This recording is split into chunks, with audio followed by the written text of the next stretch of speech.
जय श्री कृष्णा। राधे राधे भक्तजनों, आज आप श्रवण करेंगे सोमवार की पावन शुभ व्रत कथा।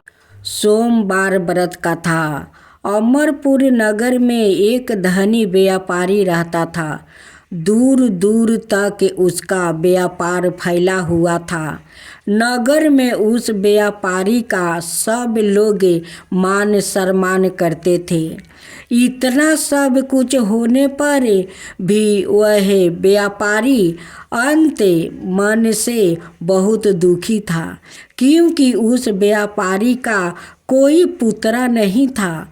दिन रात उसे एक ही चिंता सताती रहती थी। उसकी मृत्यु के बाद उसके इतने बड़े व्यापार और धन संपत्ति को कौन संभालेगा। पुत्र पाने की इच्छा से वह व्यापारी प्रति सोमवार भगवान शिव की व्रत पूजा वो किया करता था।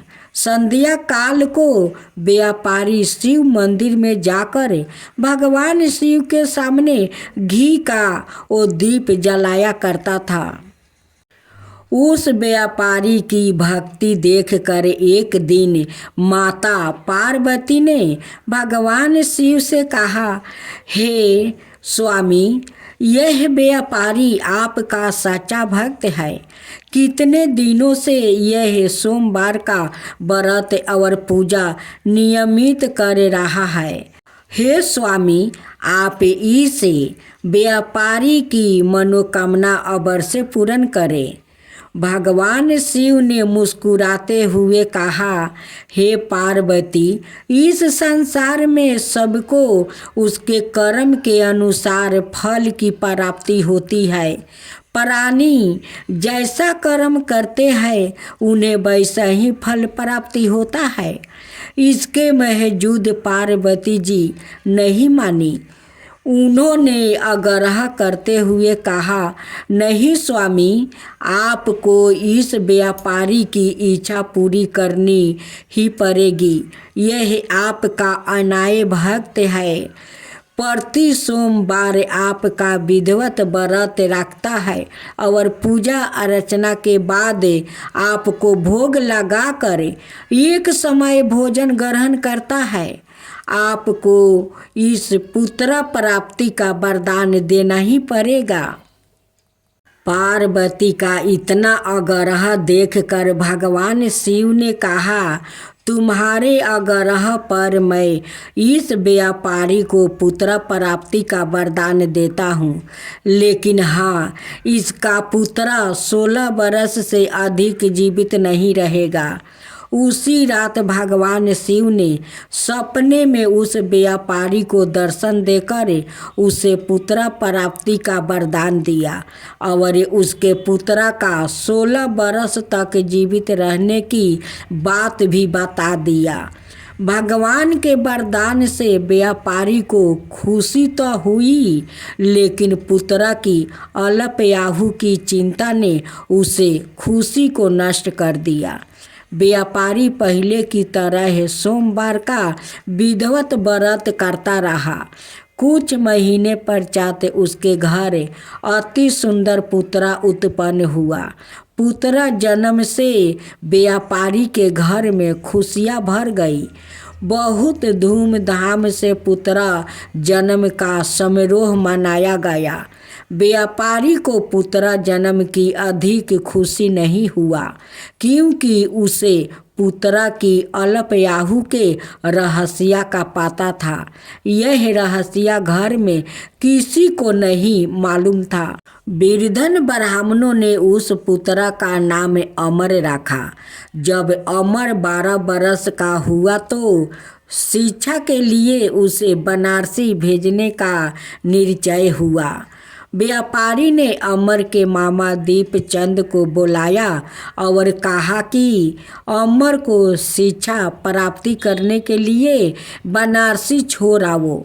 अमर अपने मामा के साथ शिक्षा प्राप्ति करने के लिए चल दिया। रास्ते में जहाँ भी अमर अवर दीप चंद रात्रि विश्राम के लिए ठहरते वही जग करते और ब्राह्मणों को भोजन कराते थे। लंबी यात्रा के बाद अमर अवर दीप चंद एक नगर में पहुंच गया। उस नगर के राजा की कन्या के विवाह की खुशियों में पूरे नगर को सजाया गया था। निश्चित समय पर बारात आ गई, लेकिन वर का पिता अपने बेटे के एक आँख के काने होने के कारण बहुत चिंतित था। उसे इस बात का भय सता रहा था कि राजा को इस बात का पता चला तो पर कहीं वह विवाह से इनकार ना कर दे, इससे उसकी बदनामी होगी। वर के पिता ने अमर को देखा तो उसके मस्तक में एक विचार आ गया। उसने सोचा क्यों ना इस लड़के को दूल्हा बनाकर राजकुमारी से विवाह करा दूं। विवाह के बाद इसको धन देकर विदा कर दूंगा और राजकुमारी को अपने नगर में ले जाऊंगा। वर के पिता ने इसी संबंध में अमर और दीपचंद से बात की। दीपचंद ने धन मिलने के लालच में वर के पिता की बात स्वीकार कर लिया। अमर को दूल्हे के वस्तु पहनाकर राजकुमारी चंद्रिका के साथ विवाह करवा दिया गया।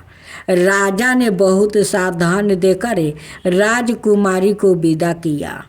अमर जब लौट रहा था तो सच नहीं छिपा सका और उसने राजकुमारी की ओढ़नी पर लिख दिया, राजकुमारी चंद्रिका, तुम्हारा विवाह तो मेरे साथ हुआ था। मैं तो बनारसी शिक्षा प्राप्ति करने जा रहा हूँ। अब तुम जिस लड़का की पत्नी बनोगी वह काना है।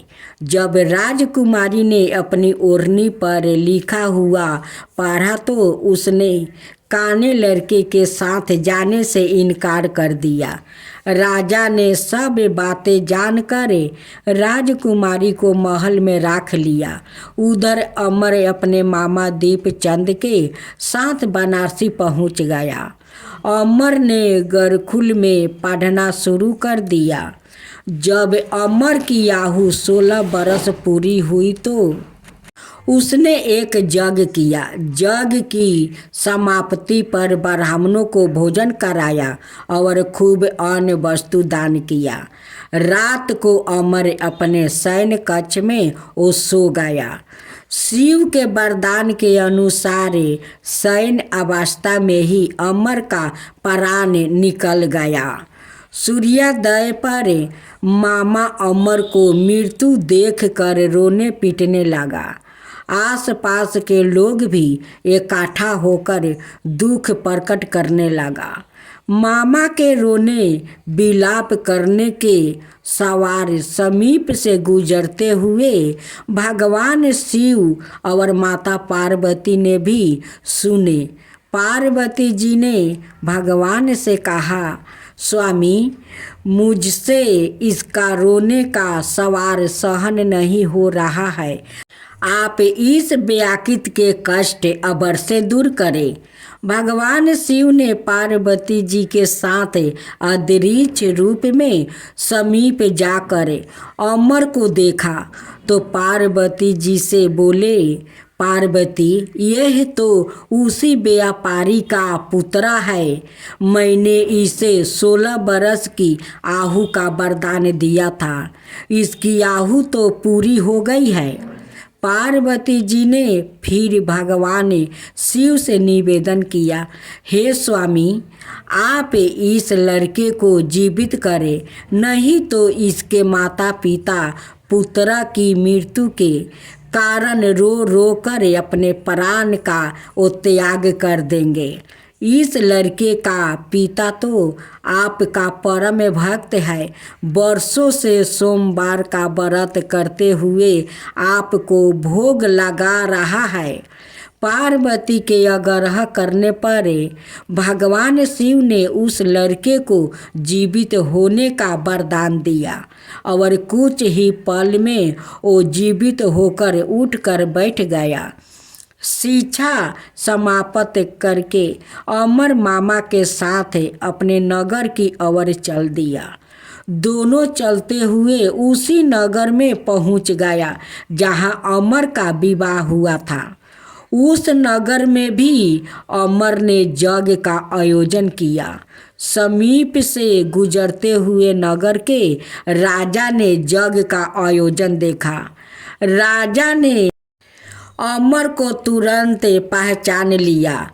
यज्ञ समाप्त होने पर राजा अमर और उसके मामा को महल में ले गया और कुछ दिन उन्हें महल में रख कर बहुत सा धन वस्तु देकर राजकुमारी के साथ विदा कर दिया। रास्ते में सुरक्षा के लिए राजा ने बहुत से सैनिकों को भी साथ में भेज दिया। दीपचंद ने नगर में पहुंचते ही एक दूत को घर भेजकर अपना आगमन की सूचना भेजी। अपने बेटे अमर के जीवित वापस लौटने की सूचना से व्यापारी बहुत प्रसन्न हुआ।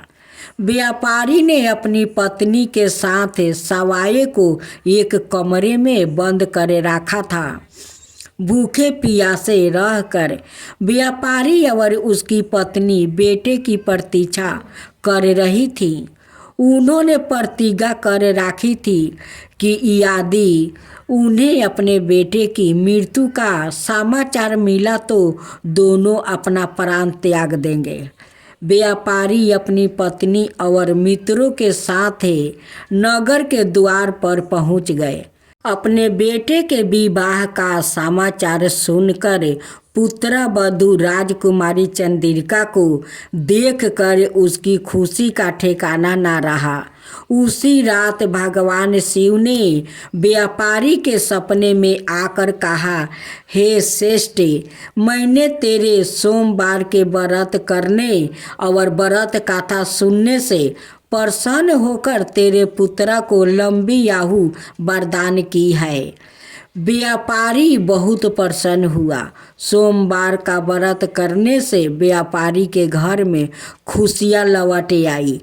शास्त्रों में लिखा है कि जो स्त्री पुरुष सोमवार का विधिवत व्रत करते हैं और व्रत कथा सुनते हैं, उनकी सभी इच्छाएं पूरी होती है। भगवान शिव जी की आरती। ओम जय शिवा ओमकार, स्वामी जय शिवा ओमकार। ब्रह्मा विष्णु सदा शिव अर्धंगिनी धारा। ओम जय शिवा ओमकारा। एकानन चतुरानन पंचानन राजे। हंसासन गरुडासने विषवाहन साजे। ओम जय शिवा ओमकारा। दो भुज चार चतुर्भुज दस भुज अति सोहे। त्रिगुण रूप निरखिता त्रिभुवन जनि मोहे। ओम जय शिवा ओमकारा।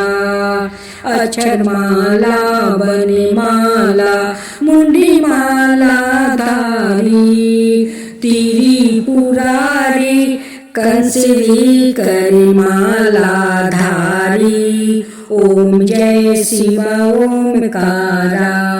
सितंबर पीतंबर बगंबर अंगे। सनकादिक गरुणादिक भूतादिक संगे। ओम जय शिवा ओमकारा। करिके मध्यम कमंडली चक्र त्रिशूलधारी सुखिकारी सुखिहारी जगे पालनकारी। ओम जय शिव ओमकारा ब्रह्मा विष्णु सदा शिव जानते अविवेका। प्राण बचर के मध्यम तीनों यही एका। ओम जय शिव ओमकारा लक्ष्मीओ सवित्री पार्वती संघा। पार्वती अर्धांगिनी शिव लाडली गंगा। पार्वती अर्धांगिनी शिव लाडली गंगा। ओम जय शिव ओमकारा। पार्वती सोहे पार्वती शंकर कैलासा। भांग धतूरा का भोजने भस्मी में बासा। ओम जय शिव ओमकारा जाटा में गंगा बहते है। गले मुंडे माला शेष नागी लिपिटावते ओढ़ते मृगछाला। ओम जय शिव ओमकारा काशी में विराज विश्वनाथे नंदी ब्रह्मचारी। नित उठ दर्शन पावते महिमायति भारी। ओम जय शिव ओमकारा त्रिगुण स्वामी जी की आरती जो कोई नर गावे। कहत शिवानंद स्वामी मन बाछित फल पावे। ओम जय शिव ओमकारा। ओम जय शिव ओमकारा।